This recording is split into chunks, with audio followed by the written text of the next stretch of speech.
Ассалаумағалейкум. Бүгін сіздермен сәбізді пирог дайындаймыз. Ол үшін бізге ұн қажет, сәбіз қажет. Бір жұмыртқа мен 2 жұмыртқаның сарысын қостым. Қант және де сары май қажет. Ұнымызды ыдысымызға саламыз. Мен алдын ала қамыр қосқыш қосып қойдым.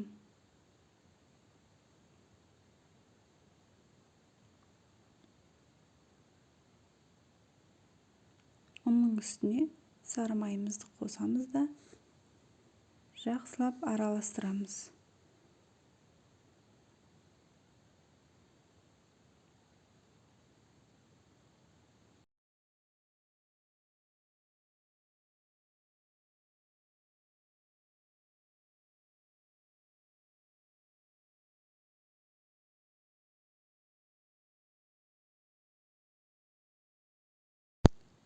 Жақсылап араластырамыз. Оның үстіне қант қосамыз да барын біркелкі масса болғанша араластырамыз.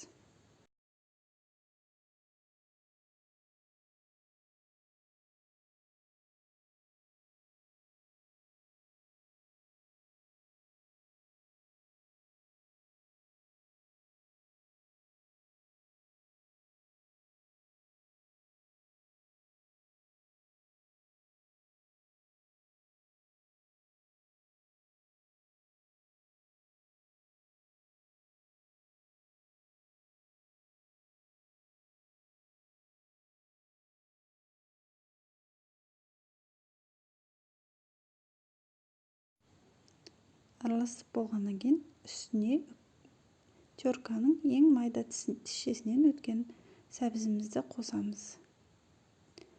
Қосып, қолымызбен жақсылап араластырамыз.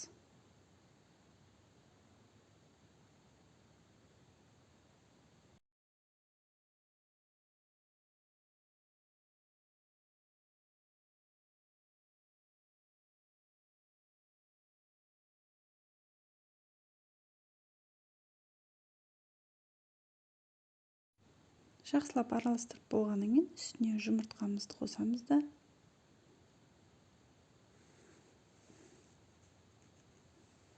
жақсылап араластырып қамыр илейміз, біркелкі масса қылып илейміз.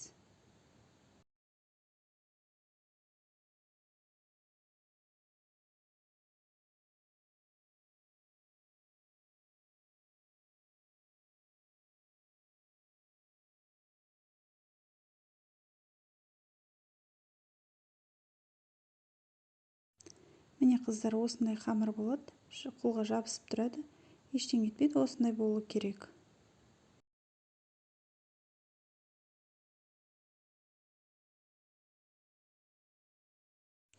Қайнатпалы кремге, сүтке қантымызды қосамыз.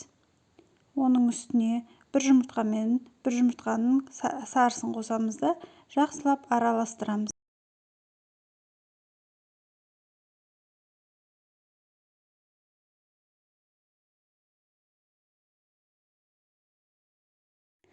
Араластырып болғаннан кейін ұн мен кукуруз крахмалын қосып, іртігін бәрін жазамыз.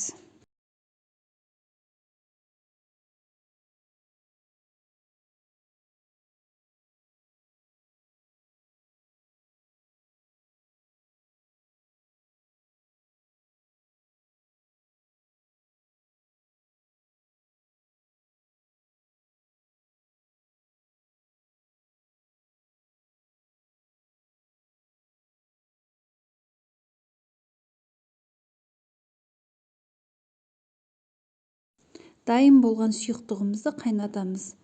Қайнағаннан кейін жаймендеп қоюланады. Қоюланып крем болады. Бұған сары май қосудың қажеті жоқ, өйткені біз бұны духовкада пісіретін боламыз.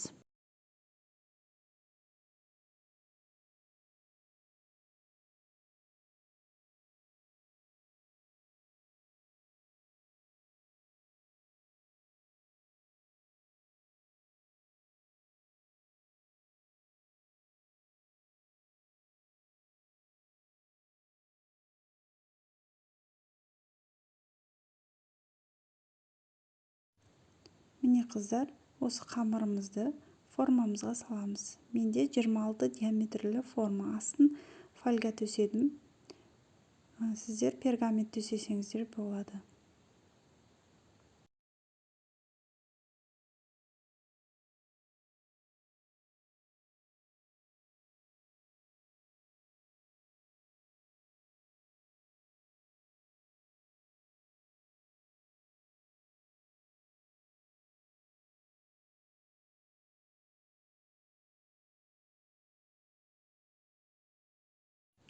Осылай қамырымызды формамызға салып, жан-жағын тегістеп, бортик қылып жасаймыз.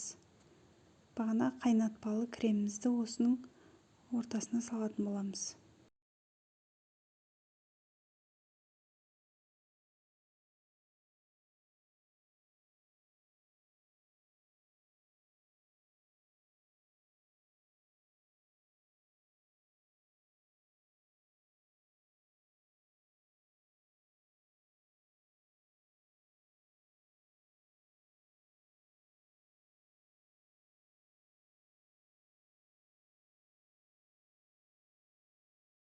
Міне, осылай қасықпен бортик жасадым.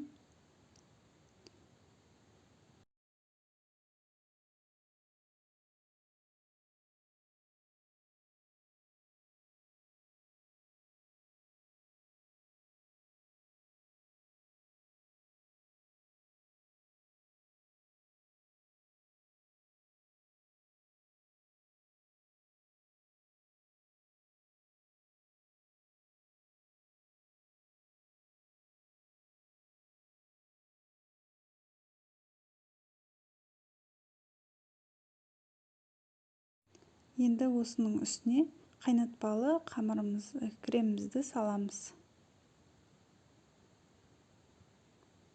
Кремімізді салып, тегістеп,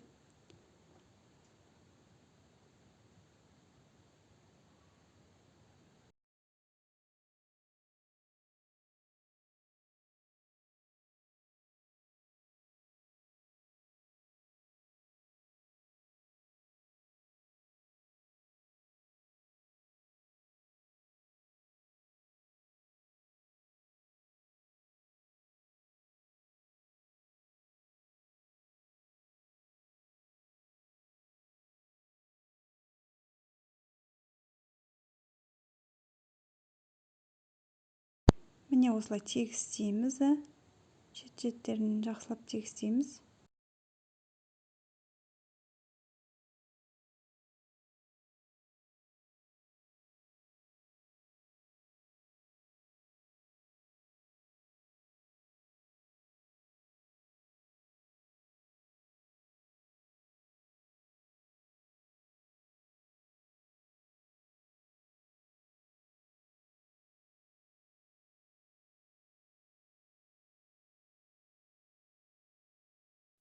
Қасықпен осылай шет-шеттерін кішкене жабыңқыраймыз. Және де осылай тегістеп шығамыз, көріп тұрғандарыңыздай.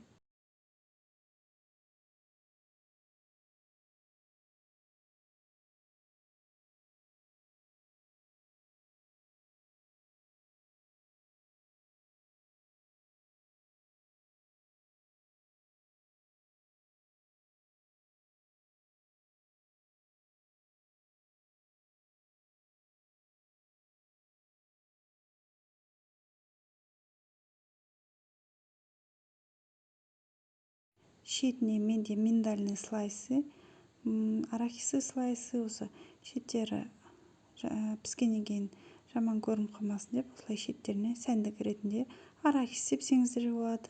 Қалауыңызда не сепкілеріңіз келеді, соны себе бересіздер.